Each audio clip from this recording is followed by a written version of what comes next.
अस्सलाम वालेकुम दोस्तों, welcome to my channel how it started. उम्मीद करता हूँ आप सब खैरियत से होंगे।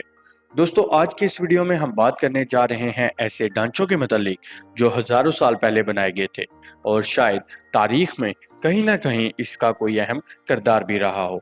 तो दोस्तों, वीडियो को लास्ट तक जरूर देखिएगा क्योंकि इसमें आपको ये बताया जाएगा कि ये दुनिया के किस कोने में मिले, इनकी तलाश किसने कब की और इसको कब बनाया गया।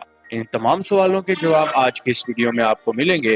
तो दोस्तों, बढ़ते हैं बिना किसी देर किए हम अपनी वीडियो की तरफ।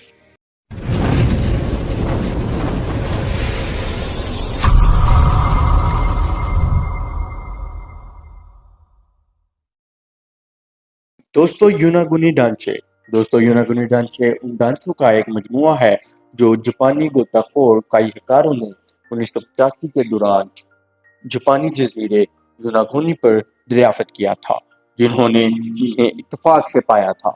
ये एक मेगालिथ है जो गालबन बर्फानी दौर के दौरान समुंदर से बाहर था। इसकी सतह पर ऐसी शक्लें थीं जो बज़ाहिर इंसानों ने खुदी हुई थी।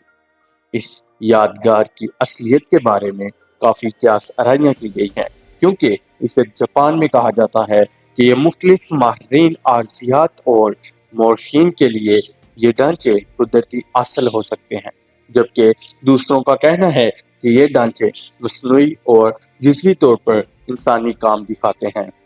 दोस्तों, आसार कदीमा में कुछ दूसरे मुसन्निफिन का ख्याल है कि ये यूनानी तहज़ीब का हिस्सा था, जिसकी किस्मत एटलांटिस जैसी होती है। इसकी दरियाफ्त के कुछ अरसे बाद यंगक्यो यूनिवर्सिटी से मिसाकी की क़यादत में साइंसदानों की एक ग्रुप ने इसके वजूद की तस्दीक की।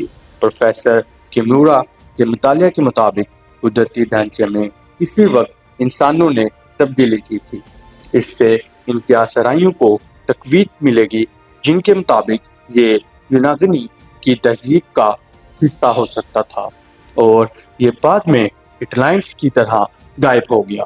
दोस्तों, ये एक ऐसी तमीर है जो कम से कम 10,000 साल पहले की गई थी, जो इसे मेसोपोटामिया, मिस्र, हिंदुस्तान और चीन में पहली इमारतों से बहुत पहले बनाया गया था। तो दोस्तों, ये थी हमारी आज की वीडियो। उम्मीद करता हूँ ये इंफॉर्मेशन आपको पसंद आई होगी। हमारे चैनल को सब्सक्राइब कीजिएगा, बेल आइकन को प्रेस कीजिएगा, इसलिए कि तमाम नोटिफिकेशंस आपको मिलते रहें। तो दोस्तों, मिलते हैं अगली वीडियो में। अल्लाह हाफिज।